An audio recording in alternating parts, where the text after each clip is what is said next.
welcome to In the Wall with me, Parker Kligerman. This is the show that dives deeper into all the hottest topics in motorsports. Today, we cover the biggest news, the fact that you're all riled up about my piece from the Miami GP.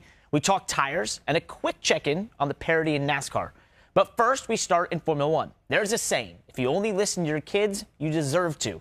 Well, it's no different in racing. If you only listen to your engineers, well, the result could be like Williams F1, where the engineers tried to ask for all the paint to be removed from the car for weight reasons. But eventually, the marketing department and the engineers had to come to a compromise because they couldn't just get rid of all the sponsors, where they sort of in this in-between zone.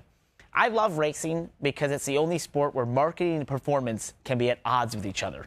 It's just awesome. But being serious for a second, it does bring up a larger issue of how big and heavy these cars are now. I suspect in the next couple of years, this is a topic that will gain a lot of momentum. In Formula E, they announced and showed off their third-generation race car, termed the Gen 3, and it looks like a cross between a stealth fighter and a vape.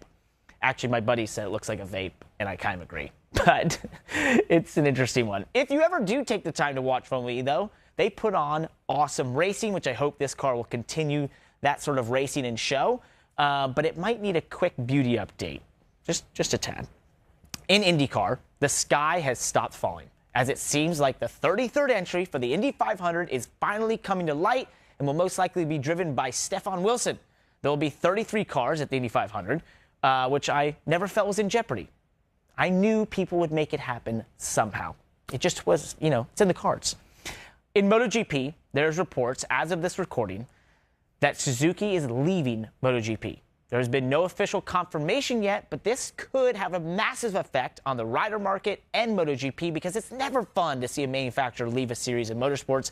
It can be devastating for so many involved, so we'll see how that pans out. On the contrary, the Volkswagen CEO, Herbert Diess, has said that VW has given the go-ahead for Porsche and Audi to enter Formula One. It looks like Porsche will join up with Red Bull, potentially, while Audi will try and purchase a team. Maybe even like Audi Andretti, if they were approved. Who knows? That'd be cool. But most of all, it's cool that the kids got approval from their VW parents to go Formula One racing. All right, a bit of a tech minute or a quick tech talk on tires. TikTok.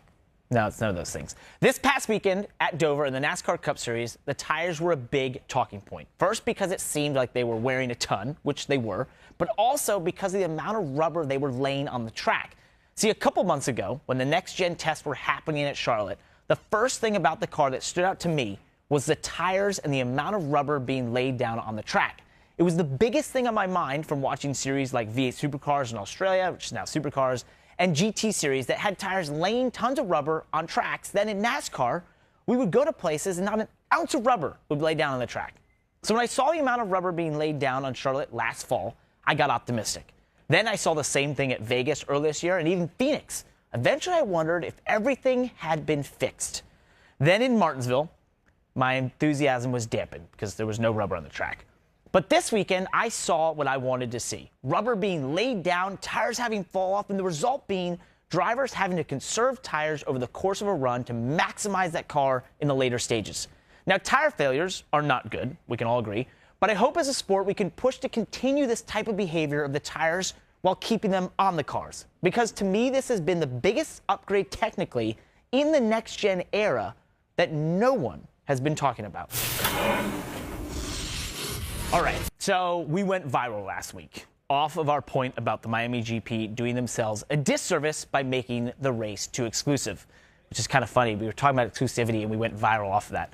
But when you go viral, of course, there's great comments. So here are a couple that stood out to us, and I'm just going to read them off my phone here, and they'll put some cool graphics over the screen, and you'll be able to read what I'm reading.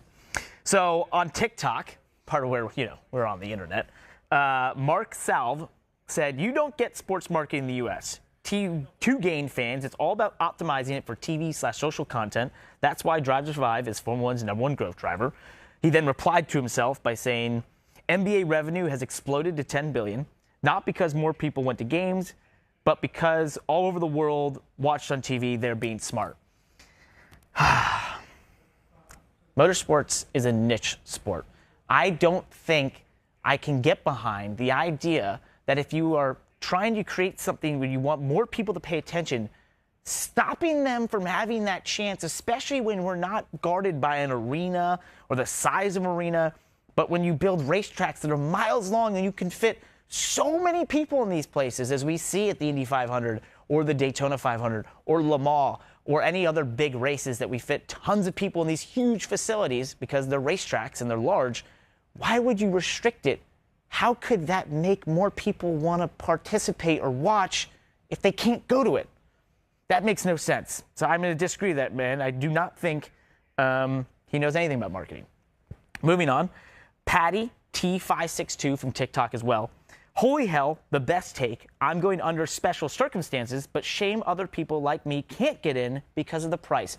Patty is going, will be inside, but is disappointed that more people can't come. That's a problem. See, Mark, you don't know what you're talking about. And on Instagram, CM Gilly, couldn't agree more. I was excited to go till I saw the cheapest ticket to get in was at $600 for race day. I'll gladly go support a local short track in Florida on Saturday and watch on TV. F1 dropped the ball. I like CM Gilly because that is someone that most people would say would not be going to a Formula One race. What? They like short track racing, or they like NASCAR, they like oval racing? They can't possibly like Formula One. They're going to choose to go to a short track instead of Formula One. That's a real race fan. Love to see that. Good for you, F1. You might have dropped. Right, so let's talk parity in NASCAR. When the next-gen car came around, it was built on the idea of leveling the playing field, an anyone-can-win mentality. Now, we all knew that wouldn't be exactly the case, but the intention was to bring back something from the heyday of NASCAR when the perception was at least that anyone could win. If you look back at the early 2000s, this was the perception, no matter if it was correct or not.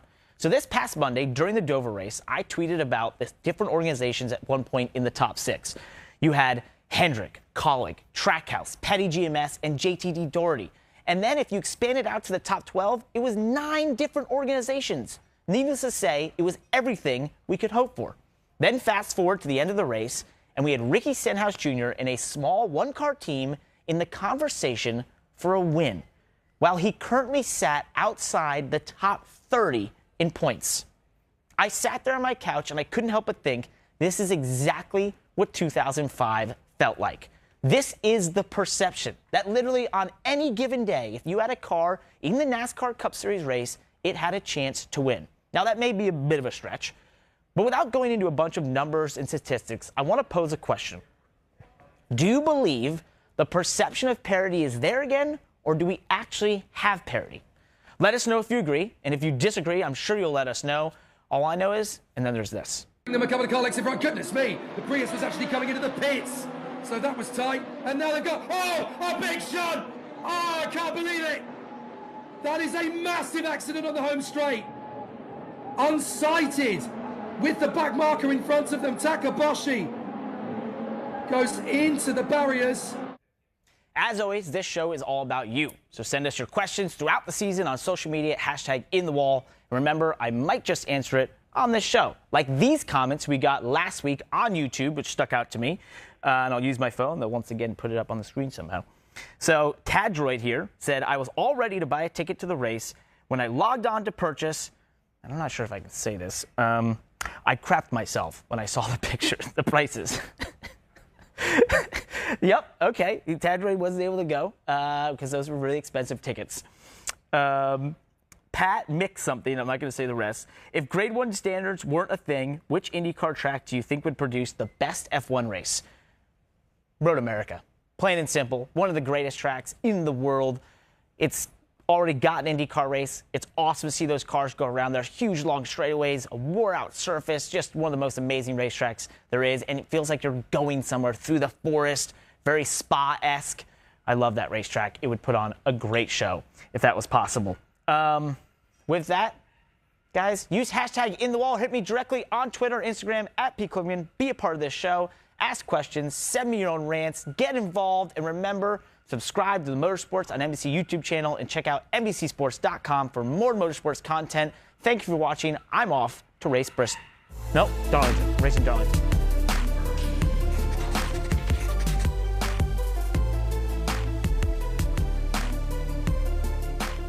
You could end up with the result that F1 was in, where they tried to have the paint removed from the car.